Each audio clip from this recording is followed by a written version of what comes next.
Shirin was still a relatively young girl when her parents sent her away from her home in Tehran to live in a big city in England called London. Shirin did not like the idea of going to live with her cousins in England, but her mother told her, "It is best, little one.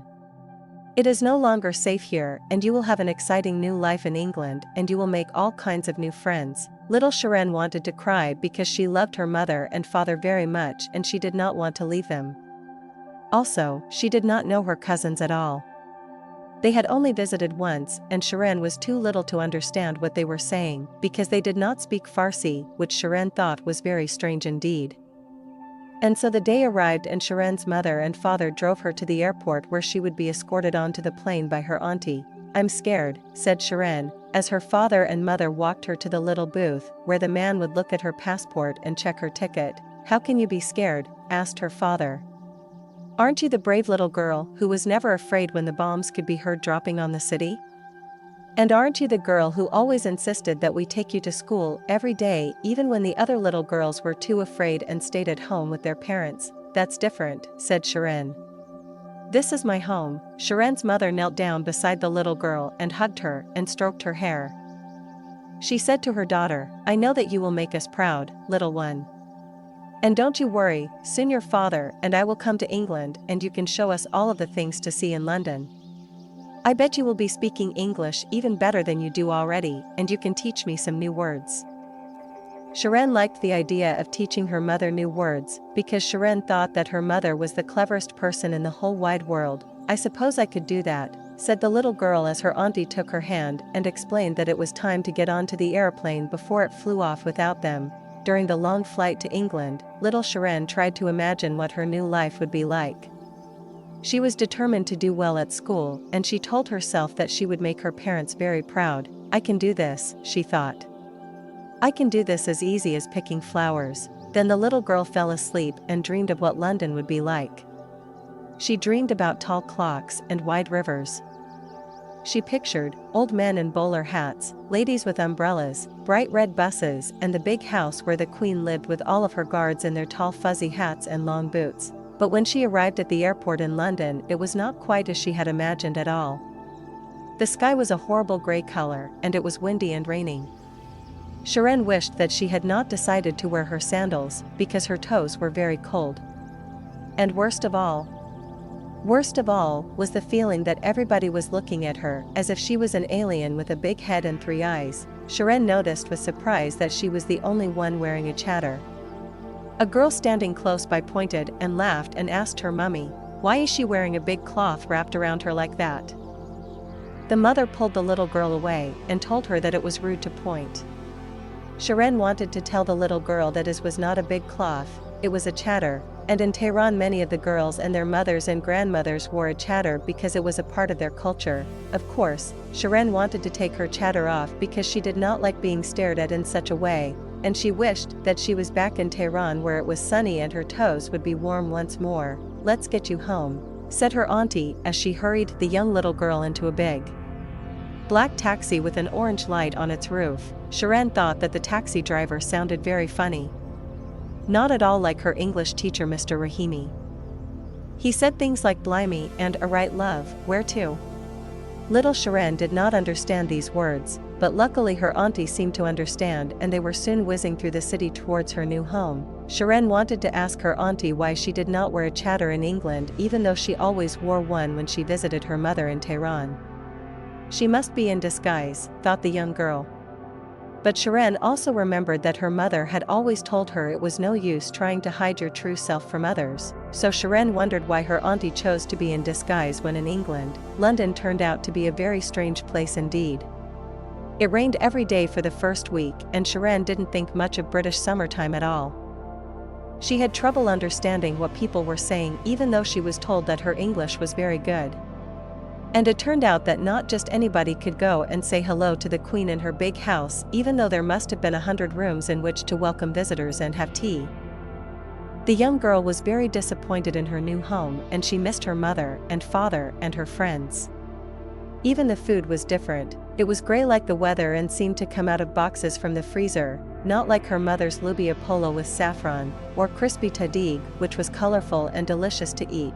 When the day arrived for Shirin to go to her new school, she was very nervous and tried to convince her auntie that she was too sick to get out of bed. "I don't want to go," she protested.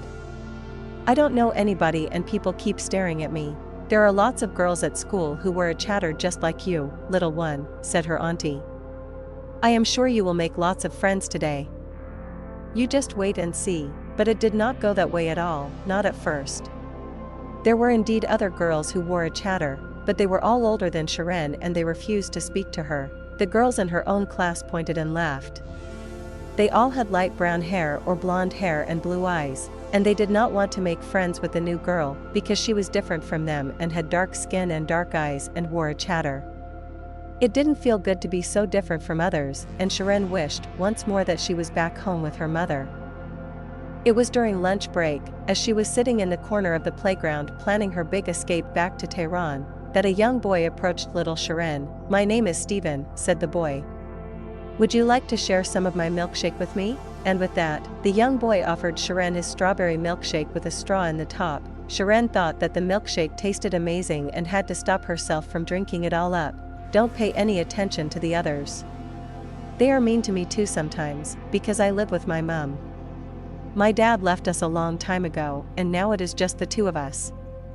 My mum is brilliant and looks after me really well, but we don't have much money, and they always laugh at me, because they say I am poor and have dirty clothes." Steven looked down at his blazer and shoes and shrugged. "They're not dirty, they're just old." The young boy suddenly broke into a big smile. "They are silly anyway. What do they know?" Shirin laughed because Steven had a lovely smile and he also had a big strawberry mustache from pulling out the straw of his milkshake and drinking straight from the bottle, all down in one with a glugging sound. The young girl had to admit that she had never let other people's opinions bother her before, so why should she start now? "You're right," she said.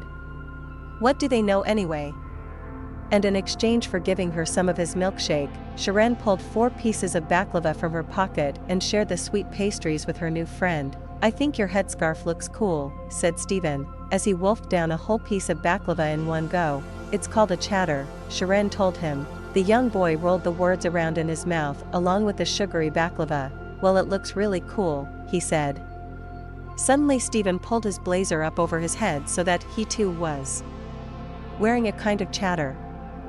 Shirin had to laugh again as the boy looked very funny indeed. She imagined that her mother and father would like Steven very much because he was a strong person and always looked on the bright side of life, which Shirin's mother said was very important for people to do. Soon the two were lost in games of make-believe and adventure, running about in the corner of the playground, chasing each other all over the place. They exchanged stories and Shirin told Steven all about life in Tehran, and Steven told Shirin about all of the cool things you could do in London, like play in the big park or go to the zoo or the cinema. There was even a huge wheel that you could ride in. They built it right on the edge of the River Thames. "It's massive," he exclaimed as he made a big circle in the air with his arms. Well, it was not too long before the other children noticed how much fun Shirin and Steven were having, and very soon they began to gather round and join in with the games and the stories. Before the bell rang to call the children back to class, there was a big group of children all gathered around listening to Shirin tell stories about her life in Tehran, about how she had hidden under her bed when she heard the bombs dropping from the sky at night, or about how she would visit her crazy uncle who lived in a big house on the beach, which she went to for holidays.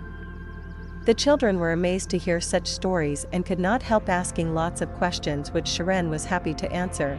In turn, Shirin asked about England and why it was so cold even though it was summertime, and why the Queen didn't like visitors.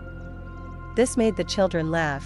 In the end, a teacher had to come out into the playground and call the children back to class, because they had not even noticed the bell ringing because they were having so much fun. On her way across the playground, Shirin felt a great rush of gratitude towards Steven because he had shown her something very important. It is okay to be different, she told herself. In fact, it is really quite beautiful. And with this thought held firmly in her head, little Shirin was determined to make a new life for herself in England and make her parents very proud. Who knows, she thought, perhaps when my mother and father get here they will know how I can get to meet the Queen.